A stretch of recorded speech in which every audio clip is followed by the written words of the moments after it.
11वीं आयत से। और खुदावंद का कलाम मुझ पर नाजिल हुआ कि ए आदमजाद, सूर के बादशाह पर ये नोहा कर और उससे कह, खुदावंद खुदा यूं फरमाता है कि तुम खातिमुल कमाल, दानिश से मामूर और हुस्न में कामिल है। तू अदन में बागे खुदा में रहा करता था। हर एक कीमती पत्थर तेरी पोशिश के लिए था, मसलन याकूत सुर्ख और पुखराज और अलमास और फ़िरोज़ा और संगे सुलेमानी और ज़बरजद और नीलम और ज़मुर्द और गोहर रेशब, चिराग और सोने से तुझ में खातिम साजी और नगीना बंदी की सन्नत तेरी पैदाइश ही के रोज़ से जारी रही। तू ममसूह करूबी था जो साया अफगन था, और मैंने तुझे खुदा के कोहे मुकद्दस पर कायम किया। तू वहाँ आतिशी पत्थरों के दरमियान चलता फिरता था। तू अपनी पैदाइश ही के रोज़ से अपनी राह रस्म में कामिल था, जब तक कि तुझ में नाराज़गी ना पाई गई। तेरी सौदागरी की फरावानी के सबब से उन्होंने तुझ में जुल्म भी भर दिया और तूने गुनाह किया। इसलिए मैंने तुझको खुदा के पहाड़ पर से गंदगी की तरह फेंक दिया और सा तुझ साया अफगन करूबी को आतिशी पत्थरों के दरमियान से फना कर दिया। तेरा दिल तेरे हुस्न पर घमंड करता था। तूने अपने जमाल के सबब से अपनी हिकमत खो दी। मैंने तुझे ज़मीन पर पटक दिया और बादशाहों के सामने रख दिया है, ताकि वो तुझे देख लें।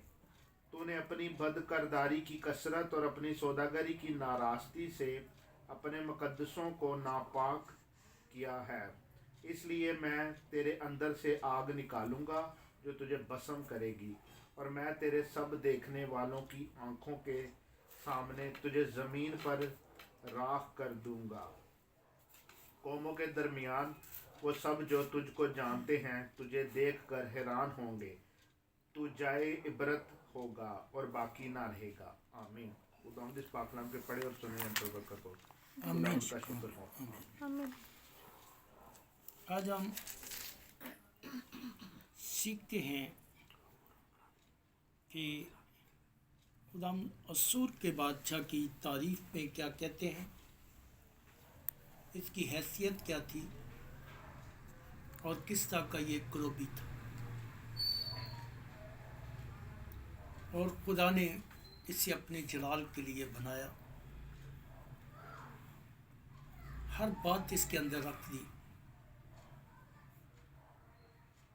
लेकिन एक वक्त आया कि जब ये खुदा की गुर्बत से क्या चला गया, दूर चला गया। आज भी इंसान के लिए खुदा यही चाहता है कि इंसान मेरी क्या करे, इबादत करे, मेरी पस्तश करे, मेरी हमद करे, मेरी सताइश करे, ताकि वो मुझ में मशगूल रहे और मैं उसमें।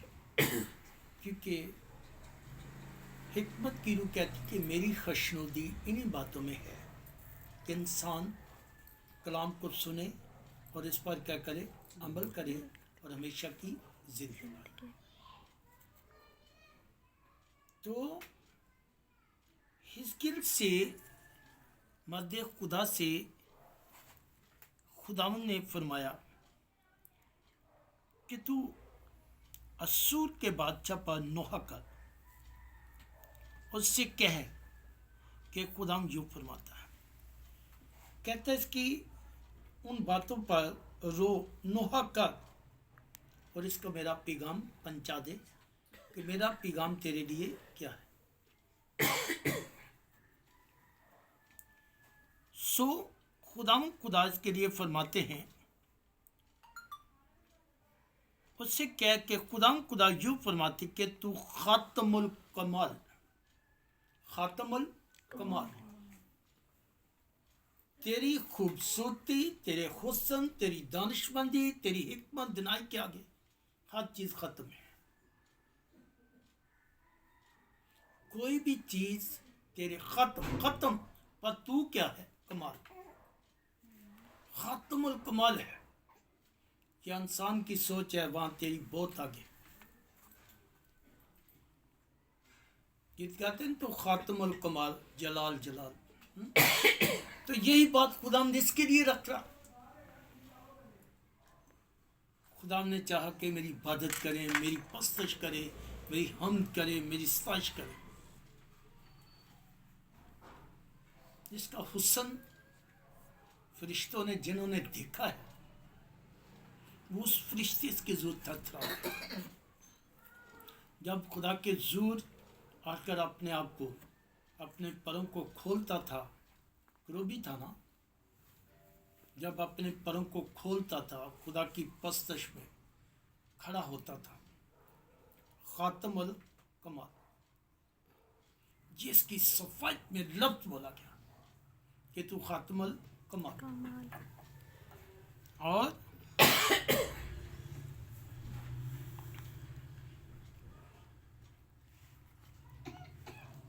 और दानश से मामूल और हुस्न में कामिल, हुस्न में और दानिश बड़ी पियत।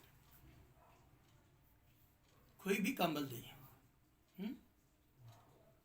लेकिन इसको क्या खुदा ने कहा, तो हुस्न में तेरा हुस्न कामिल है। हम सब कोई ना कोई चीज में थोड़ा बहुत ऐप रखते हैं,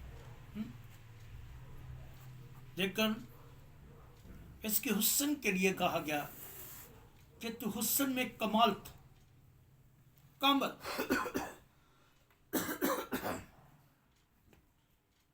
तो जब कोई चीज हमें कामल नजर आती है तो हम कहते हैं वो वाकई कोई उसमें मिस्टेक नहीं थी। तो खुदा ने इसके लिए ये दानत से मामूर और हुस्न में कमाल, ये इसकी सफाई बता रहा है उनको। हिस्कियल कह रहा कि ये इसकी सफाई थी। तो अदन में बागे खुदा में रहा करता था। कहाँ रहता था? अदन में, खुशी की जगह पे, हैप्पीनेस की जगह पे, यहाँ आराम, सब कुछ आसाइश थी। और ये बागे अदन आसमान पर था। ये कहाँ था? आसमान पर था। जो कुछ आप जमीन पर देखते हैं वो आसमान का अक्स, वो आसमान का अक्स। खुदा ने इस क्रोबी को बनाया खातमुल कमाल, हुस्न में कामल, खूबसूरती बयान से बाहर, और रखा कहा बागे खुदा में। खुदा ने अपने पास, अपने करीब इसे रखा। जैसे हम दुनियावी तौर पे कहते भाई भैया के साथ भाई अक्का बाग परिवार है भी,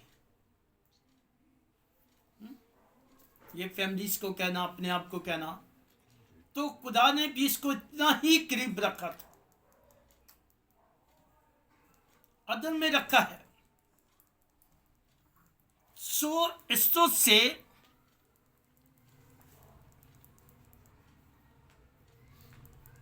बागे खुदा में रहा करता था। ये इसकी राइश थी। हर कीमती पत्थर तेरे कोशिश के लिए था, मसलन याकूत और पखरात, अलमास और फरोज़ा और संगे सुलेमानी और जबरदस्त और नीलम और जुमुर्द और गोहर चिराग, शब्बे चिराग और सोने से तुझसे ख़ातम साजी और नगीना बंदी की संतें तेरी पैदाइशी के रोज़ तुझे पैदाइशी के रोज़ से जारी रही। जिस दिन तू पैदा हुआ ये सारी चीज़ें तेरे साथ साथ थी। हर वो कीमती पत्थर तेरी पोशाक पर था। कैसी पोशाक हो? एक हीरा को कान में पहन लेना या हाथ में हो तो उसकी चमक से लोग कहते हो वाह। तो जब हर पत्थर ही उसकी पोशाक के ऊपर था तो उसकी खूबसूरती कितनी होगी, वो पोशाक की कितनी होगी, और उसकी पोशाक की कोई कीमत कैलकुलेशन नहीं कर सकता। हालेलुया। खुदा ने ये उसके लिए बात रखी कि हर कीमती पत्थर तेरी पोशाक के। आज भी लोग बेटियां वो दूसरे पत्थर अपने कपड़ों पर लगाते हैं, नगीने लगाते हैं, सब कुछ लगाते हैं और देखने में अच्छा लगे, चमक लगे। तो ये तो इस कदर कि जिसकी कीमत हम जान नहीं सकते, जो पत्थर उसकी पोशाक पर लगे हुए थे। इस सोच से हर कीमती पत्थर खुदा ने उसकी पोशाक के लिए रखा। और पैदाइशी के रोज से जारी रही ये बातें। जब वह पैदा हुआ खुदा ने उसी रोज से इसके लिए, क्यों? क्योंकि तू ममसूक रोबी था, ममसू मसाशुदा था, खुदा के हजूर था, खुदा की मनपसंद था, खुदा के लिए लायक था कि खुदा की इबादत करे, खुदा की प्रस्तश करे, खुदा की हमद करे। और साया अफगन हर चीज तेरे साय के नीचे थी। तो ऐसा ही है, जब इसके बारे में देखते सोचते हैं, जब खुदा के हजूर आकर खड़ा होता तो बाकी फरिश्ते ऐसे लगते जैसे इसके साय। और हिस्ट्री बाइबल कहती है कि फरिश्ते जब खुदा के हजूर आते हैं, दो से पहले अपनी आंखों को दामते हैं, दो से अपने पाँव को, दो से वो खुदा के हजूर इबादत करते हैं। इससे ये बात साबित होती है कि किसी भी फरिश्ते ने खुदा को नहीं देखा। जो उसके हजूर खड़े होते थे किसी ने, पर इसको सबने देखा। इसको सबने देखा। इसको जो ने देखा, इसके हुस्न को देखा, इसके जमाल को देखा, इसकी पोशाक को देखा, इसकी बात को देखा, इसकी आवाज को देखा, सांसों को सुना कि क्या कैसे निकलता, जिसके लिए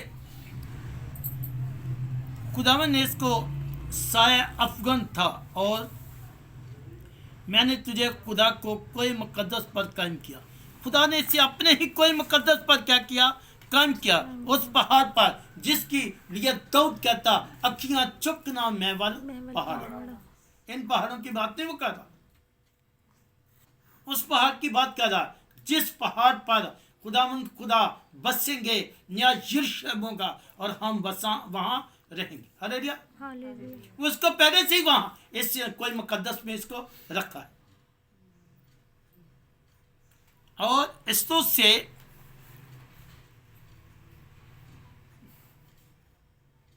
कायम किया, तू वहां आछी पत्थरों के दरमियान चलता फिरता था। आछी आग के पत्थरों में, क्योंकि आग से दिया गया। तो आज जहां भी कुछ इलाके ऐसे हमें देखते हैं, टीवी पर देख के कुछ इलाके, यहाँ पे इंसान का पहुंच टिके ना तो जूती जल जाती। इस तरह के आछी पत्थर है, इंसान वहां जिंदा नहीं रह सकता, फौरन लावा से घेर लेता, फौरन उसकी मौत हो जाती ऐसी जगह भी। लेकिन ये आछी पत्थरों में, आग के पत्थरों में चलता फिरता था और आग इसे जलाती नहीं थी। हालेलुया। सो इसको से ये इसका कमाल था, ये खुदा की कुदरत थी, ये खुदा का मस्ता था, ये खुदा का रहम था, ये खुदा का तर्स था इसके लिए।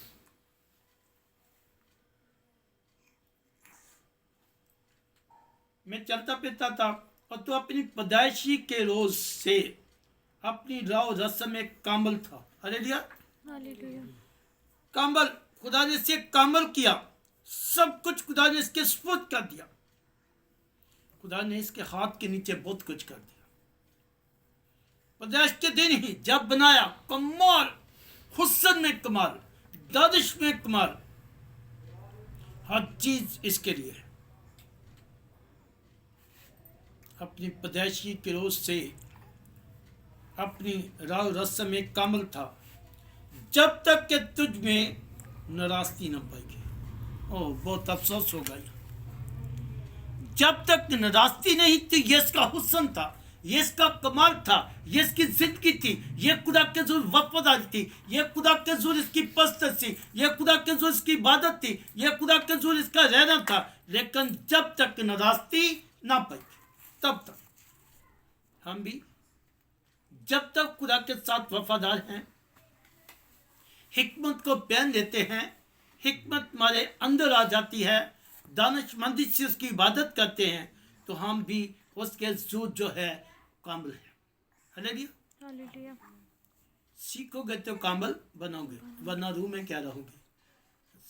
जब हम रूह में आ जाते हैं तो उसके जुद लायक ठहरते हैं। जब लायक ठहरते हैं तो फिर हम उसकी बादशाही के लायक हैं, फिर हम उसकी बादशाही के वारिस हैं हमेशा की जिंदगी। इससे इसके अंदर जब तक नाराजगी ना पाई, तेरी सौदागरी की फरमानी के सब से उन्होंने तुझ में जुल्म भी भर दिया और तूने गुनाह किया। हुआ क्या है? हुआ ये है कि जो फरिश्ते इसको देखते थे, जो फरिश्ते इसके साथ थे, उन फरिश्तों ने कहा, वाह भाई वाह, तेरे जैसा। पता नहीं खुदा भी तेरे जैसा है कि नहीं है। तू कमाल है, तेरी हर बात कमाल है, सब कुछ तो तेरे इख्तियार में, सब कुछ तो तू करता है, खुदा क्या करता है? उन्होंने इसके अंदर ये जुल्म बात की। जब कोई भी अफसर, कोई भी बादशाह, कोई भी वजीर जब गिरता है ना, तो उसको वाम या उसके जो सलाहकार होते हैं उसके अंदर वो बातें डाल देते हैं सलाहकार की वजह। जैसे सुलेमान के बेटे को वाम ने, नौजवान लड़कों ने कहा कि तू इन पर जुल्म कर, इनका जुआ जो है बारी कर दे। खुदा ने उससे कहा कि अगर मुझे तेरे दादा और बाप का लिहाज जाता तो तू कभी भी इस तक पर ना रहता, पर तेरी नस्ल से कभी कोई तक पर नहीं बैठी, क्योंकि उसके अंदर क्या बात दी लोगों ने? नाराजगी। इसलिए इसके अंदर भी यह नाराजगी बात दी गई और इसके अंदर जुल्म बर्पा हो गया। उन्होंने तुझ में जुल्म भी भर दिया और तूने गुनाह किया, इसलिए मैं तुझको खुदा की पहाड़ से गंदगी की तरह फेंक दिया। किसकी तरह? गंदगी की तरह। इसका हुस्न, इसका जमाल, इसकी कुव्वत, इसकी खूबसूरती, हर चीज को जरा देखो तो सही। लेकिन नाराजगी ने क्या किया? जुल्म ने क्या कर दिया? खुदा ने उसको अपने पहाड़ से नीचे फेंक दिया और तुझ साया अफगान करोबी को आची पत्थरों के दरमियान से फना कर दिया। खुदा ने इसे क्या कर दिया? फना कर दिया। खुदा ने इसकी खूबसूरती ले ली, खुदा ने इसके अंदर से वाग निकाल दिया जिससे यह जंग लड़ता था, और खुदा के जोर से, खुदा की कुर्बत से क्या चला गया? दूर चला गया, खुदा की कुर्बत से निकाल दिया गया। और तेरा दिल तेरे हुस्न पर गमन करता था। तूने अपने जमाल के सबब से अपनी हिकमत खो दी।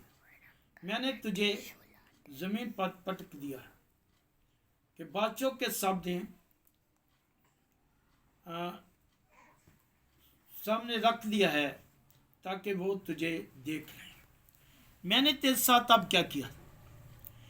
तेरे पास बहुत घमंड हुआ। घमंड कैसे? जैसे बाज़-औक़ात लोग किसी, वो आप बहुत प्यारे हैं, आप बहुत खूबसूरत हैं, आप, कभी कभी हम इस बात को जो डीपली नहीं लेते, कुछ लोग डीपली लेकर बार बार आईने के सामने जाओ, वाकई मेरा हुस्न है ऐसा, वाकई मैं कुमार हूँ। इससे कहो वो रिश्ते मुझे कहते हैं तेरा हुस्न, तेरा जमाल, तेरे पास ये, तेरे पास वो, तेरे पास खूबसूरती। पता नहीं मैं का क्या झूठ बोलते हो फरिश्ते, खुदा को तो उन्होंने देखा नहीं था। ये क्या कहते हो कि तू खुदा से भी खूबसूरत है? सब कुछ तो तेरे पास, तेरी खूबसूरती बयान से बाहर, तेरा हुस्न, तेरा जमाल, सब कुछ क्या क्या। और जवानी, हुस्न, जमाल इंसान को घमंड की तरफ ले जाता। जब घमंड आता तो खुदा को ये बात पसंद नहीं। अगर खुदा ने हमें खूबसूरत पैदा किया तो खुदा हम तेरा शुक्र है कि तूने हमें खूबसूरत पैदा किया। अगर हमारे पास सुन जमाल है, खुदा हम तेरा शुक्र है कि ये सब कुछ तूने दिया। जब खुदा की शुक्रगुजारी करते हैं तो खुदा और हमें बरकत देता है। जब घमंड करते हैं, तकब्बुर करते हैं, तो फिर खुदा वो वापस भी ले लेता है। इसने अपने हुस्न पर, अपने जमाल पर, अपने आप पर घमंड किया और अपनी हिकमत को खो दिया। किसको खोया है? अपनी हिकमत को। पिछली दफा हमने हिकमत के बारे में सीखा था। हिकमत कौन है? यीशु मसीह। यीशु मसीह की रूह कौन सी रूह है? हिकमत की रूह। तो इसने उसको खो दिया। उसको क्या कर दिया? खो दिया। हिकमत की रूह को खो दिया। मैंने तुझे जमीन पर पटक दिया और बादशाहों के सामने रख दिया है ताकि तुझे देख लें। तूने अपनी बदकिरदारी की कसरत और अपनी सौदागरी की नाराजगी से अपने मुकद्दसों को नापाक किया। सो इसी फरिश्ते के स्वभाव से आसमान पर नाफरमानी हुई, आसमान पर गुनाह हुआ और इसने उस मुकद्दसों को क्या कर दिया? नापाक कर दिया। जिसके लिए ना ये आसमान रहेगा, फिर जमीन पर भी ऐसा हुआ। जमीन पर भी अदम में गुनाह हुआ, अदम में नाफरमानी हुई, इसलिए ये जमीन भी नहीं रहेगी। उस सदन में किसने खुदा की है? फरिश्ता ने। और इस सदन में इंसान ने। इंसान को भी खुदा ने अपनी छवि सब कुछ, क्या ही बात कमाल बना दी। लेकिन इंसान अकल ढूंढने चला और अब्लीस के कब्जा में आ गया। इससे कहा मैं तो गिरा हुआ हूँ, मेरी तो खुदा से रफाकत खत्म है, मैं हिकमत से कहा दी क्यों ना इसको भी ऐसा ही कर दूं। क्योंकि खुदा ने जैसे फरिश्तों को अपने करीब बनाया था, अपनी इबादत के लिए बनाया था, अपनी पस्तश के लिए बनाया था, अपने पास रखा था, कोई मुकद्दस पर रखा था, अदन में रखा था, सारी खुशियाँ इसके लिए थी, हर कीमती पत्थर इसके लिए था, नगीना बंदियाँ इसके लिए थी, सोने की हर चीज़ें इसके लिए थी, सब कुछ खुदा ने इसके लिए किया। लेकिन जब इसके अंदर वो तकब्बर घमंड आया, अब इंसान के लिए था। जो नदियां भाग्यदन को शराब, उनमें सोना निकलता था। क्या कमाल। लेकिन इंसान ने उसकी रफाकत को क्या किया? ख़त्म कर दिया। उसकी कुर्बत को ख़त्म कर दिया। उस हिकमत को खो दिया। उसके बाद 16 जंग तलवारों को वहाँ क्या लगा है? पैर लगा। यह इंसान का दाखिला। इससे आज इसके अंदर फरिश्तों ने घमंड भरा और इसके इंसान के अंदर इसने घमंड भर दिया। सांप की सूरत में वहां गया और इंसान को इस कदर डिस्टर्ब किया कि इंसान खुदा की कुर्बत से क्या चला गया? दूर। इसने भी वही किया जैसे फरिश्तों ने इससे कहा ना, तू खातमुल कमाल है, तेरा हुस्न, तेरा सब कुछ, तेरी पोशाक, सब कुछ कितनी कीमती है। इससे में इंसान से कहा बहुत खूबसूरत लगेगा, तेरे पास अकल आ जाएगी, ये हो जाएगा, खा दे इस पर। इंसान ने कभी खुदा ने अपने कोई मुकद्दस से निकाल कर फेंक दिया और अपने मुकद्दसों को नापाक किया। इसलिए मैंने तेरे अंदर से आग निकाल लूंगा। जो इसके अंदर आग थी, पाकरू वाली आग, रूह कुद्दस वाली आग, खुदा ने इससे क्या कर ली? वापस। खुदा अगर देना जानता तो लेना भी जानता। वो वाला हुस्न इससे वापस से लिया खुदा ने। अब पेट के बल चलता है, बड़े कलर्स है उसके अंदर, बड़े खूबसूरती है इसके अंदर। सांपों को देखते हैं कितने पत्थर उसके ऊपर नजर आते हैं, पत्थरों के निशान नजर आते हैं, उनकी स्किन पर क्या क्या नजर आता, ये इसका ही असर करता था। अब उनकी बॉडी पे हमें नजर आता। इस सोच से और जो तुझे भस्म करेगी। अब वही आग तुझे क्या करेगी? भस्म करेगी, पाखरू की आग। अब इसको इल्म से नहीं, किसी चीज से डर नहीं है, खौफ नहीं है, सब कुछ इसके पास। लेकिन खुदा ने वो आग निकाल कर पाखरू का मसा मुझे और आपको दे दिया। अब हम दुआ करते हैं तो रूह कुदस की आग से ये डरता और हमेशा के लिए जिंदगियों को छोड़ना पड़ता। हालेलुया। हालेलुया। और मैं तेरे सब देखने वालों की आंखों के सामने तुझे जमीन पर राख कर दूंगा। जमीन पर आग और गंदगी क्या डाला गया जाएगा? चीन में, जहाँ रोना दांतों का पीसा, आग में राख ही नजर आती। ऐसा ही होगा। वो इंसान भी जो खुदा की कुर्बत से दूर चले गए, जिन्होंने खुदा को छोड़ दिया, हिकमत को छोड़ दिया, दनाई को छोड़ दिया, खुदा की कुर्बत को छोड़ दिया, वो भी इसी तरह उसी आग और गंदगी की झील में डाले जाएंगे। कौमों के दरमियान वो सब जो तुझसे को जानते थे तुझे देखकर हैरान होंगे। तू जाए इबरत होगा और बाकी ना रहे।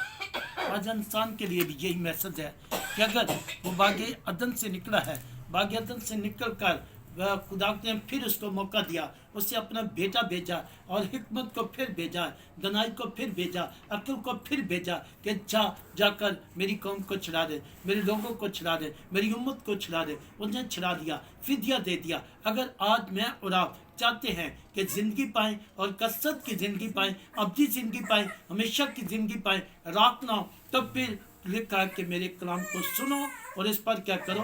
अमल करो और तरबियत को जान दना बन, ताकि हमेशा की क्या पाए? जिंदगी। जो मुझ में को पाता है जिंदगी पाता है, जो मुझको खोता है वो मौत से दोस्ती रखता है। इस फरिश्ता ने, इस सारे फरिश्तों ने जो इसके साथ थे, हिकमत को खोया है।